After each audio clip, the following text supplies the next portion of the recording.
Creed en sus profetas. Sábado 19 de octubre 2024, Juan 13. Jesús lava los pies a sus discípulos.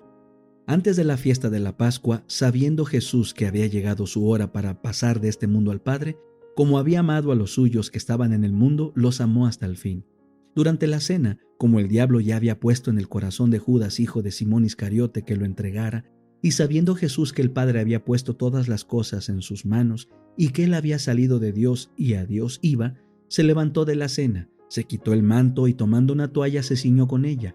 Luego echó agua en una vasija y comenzó a lavar los pies de los discípulos y a secarlos con la toalla con que estaba ceñido. Entonces llegó a Simón Pedro y éste le dijo: «Señor, ¿tú me lavas los pies a mí?»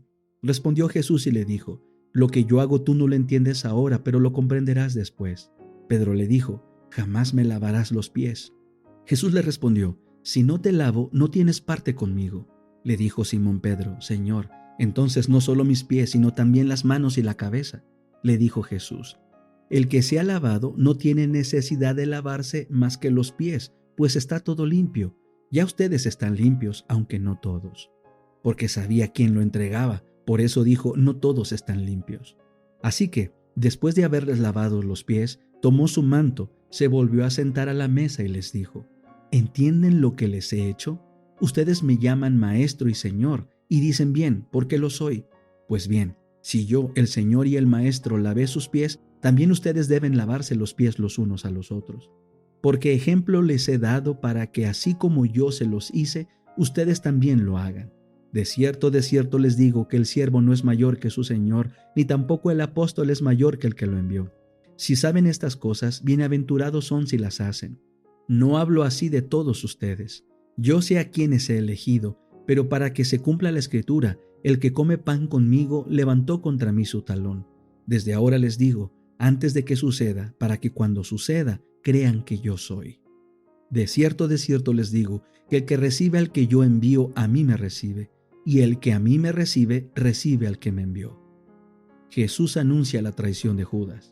Después de haber dicho esto, Jesús se conmovió en espíritu y testificó diciendo: de cierto les digo, que uno de ustedes me va a entregar». Entonces los discípulos se miraban unos a otros, dudando de quién hablaba. Uno de sus discípulos, a quien Jesús amaba, estaba a la mesa recostado junto a Jesús. A él, Simón Pedro, le hizo señas para que preguntara quién era aquel de quien hablaba. Entonces él, recostándose sobre el pecho de Jesús, le dijo: «Señor, ¿quién es?» Jesús contestó: «Es aquel para quien yo mojo el bocado y se lo doy». Y mojando el bocado lo tomó y se lo dio a Judas, hijo de Simón Iscariote. Después del bocado, Satanás entró en él. Entonces le dijo Jesús: «Lo que estás haciendo, hazlo pronto». Ninguno de los que estaban a la mesa entendió para qué le dijo esto, porque algunos pensaban, puesto que Judas tenía la bolsa, que Jesús le decía: «Compra lo que necesitamos para la fiesta», o que diera algo a los pobres. Cuando tomó el bocado, él salió enseguida, y ya era de noche. Un mandamiento nuevo. Cuando Judas había salido, dijo Jesús: «Ahora es glorificado el Hijo del Hombre, y Dios es glorificado en él. Si Dios es glorificado en él, también Dios lo glorificará en sí mismo, y pronto lo glorificará. Hijitos, todavía sigo un poco con ustedes. Me buscarán, pero, como dije a los judíos, a donde yo voy ustedes no pueden ir.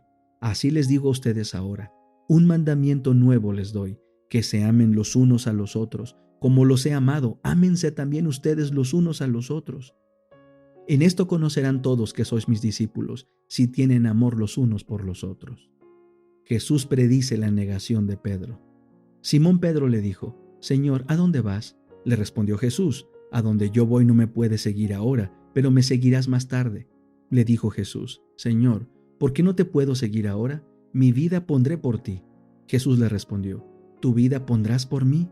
De cierto te digo que no cantará el gallo antes que me hayas negado 3 veces». El deseado de todas las gentes, capítulo 71, un siervo de siervos.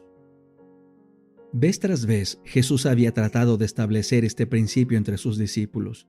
Cuando Santiago y Juan hicieron su pedido de preeminencia, él dijo: «El que quisiera entre vosotros hacerse grande será vuestro servidor. En mi reino, el principio de preferencia y supremacía no tiene cabida. La única grandeza es la grandeza de la humildad. La única distinción se halla en la devoción al servicio de los demás.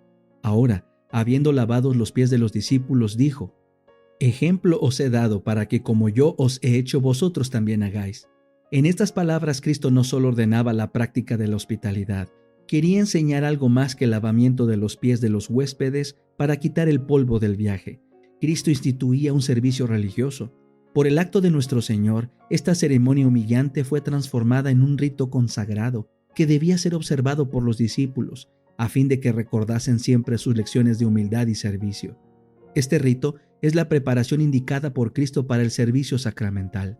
Mientras se alberga orgullo y divergencia y se contiende por la supremacía, el corazón no puede entrar en comunión con Cristo. No estamos preparados para recibir la comunión de su cuerpo y su sangre. Por esto, Jesús indicó que se observase primeramente la ceremonia conmemorativa de su humillación. Al llegar a este rito, los hijos de Dios deben recordar las palabras del Señor de vida y gloria.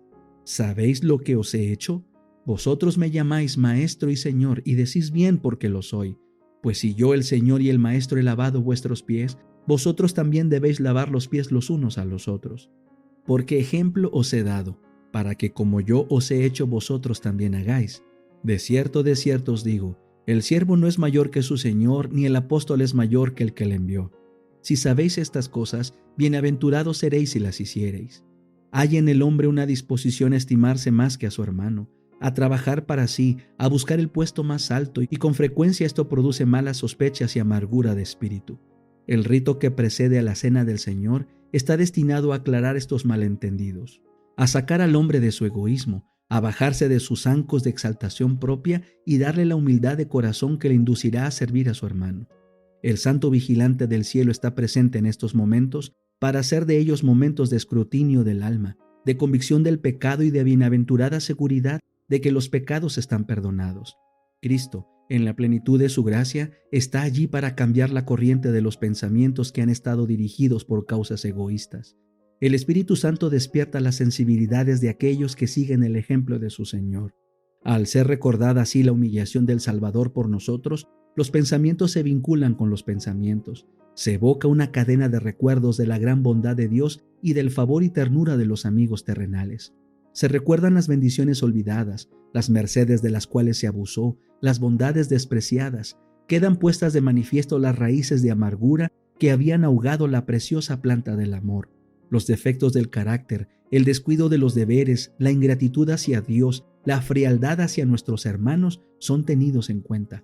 Se ve el pecado como Dios lo ve. Nuestros pensamientos no son pensamientos de complacencia propia, sino de severa censura propia y humillación. La mente queda vivificada para quebrantar toda barrera que causó enajenamiento. Se ponen a un lado las palabras y los pensamientos malos, se confiesan y perdonan los pecados. La subyugadora gracia de Cristo entra en el alma y el amor de Cristo cerca los corazones unos a otros en bienaventurada unidad. A medida que se aprende así la lección del servicio preparatorio, se enciende el deseo de vivir una vida espiritual más elevada. El divino testigo responderá a este deseo. El alma será elevada. Podemos participar de la comunión con el sentimiento consciente de que nuestros pecados están perdonados. El sol de la justicia de Cristo llenará las cámaras de la mente y el templo del alma. Contemplaremos al Cordero de Dios que quita el pecado del mundo. Para los que reciben el espíritu de este servicio, no puede nunca llegar a ser una mera ceremonia. Su constante lección será: servíos por amor los unos a los otros. Al lavar los pies a sus discípulos, Cristo dio evidencia de que haría, por humilde que fuera, cualquier servicio que los hiciese herederos con él de la eterna riqueza del tesoro del cielo. Sus discípulos, al cumplir el mismo rito, se comprometen a sí mismos a servir a sus hermanos. Donde quiera que este rito se celebre debidamente, los hijos de Dios se ponen en santa relación para ayudarse y bendecirse unos a otros. Se comprometen a entregar su vida a un ministerio abnegado, y esto no solo unos por otros. Su campo de labor es tan vasto como lo era el de su Maestro. El mundo está lleno de personas que necesitan nuestro ministerio. Por todos lados hay pobres desamparados e ignorantes. Los que hayan tenido comunión con Cristo en el aposento alto saldrán a servir como Él sirvió. Jesús, que era servido por todos, vino a ser siervo de todos, y porque ministró a todos, volverá a ser servido y honrado por todos. Y los que quieren participar de sus atributos y con Él compartir el gozo de ver almas redimidas, deben seguir su ejemplo de ministerio abnegado. Todo esto abarcaban las palabras de Cristo: ejemplo os he dado, para que como yo os he hecho, vosotros también hagáis. Tal era el propósito del rito que él estableció. Y dice, si sabéis estas cosas, si conocéis el propósito de sus lecciones, bienaventurados seréis si las hiciereis.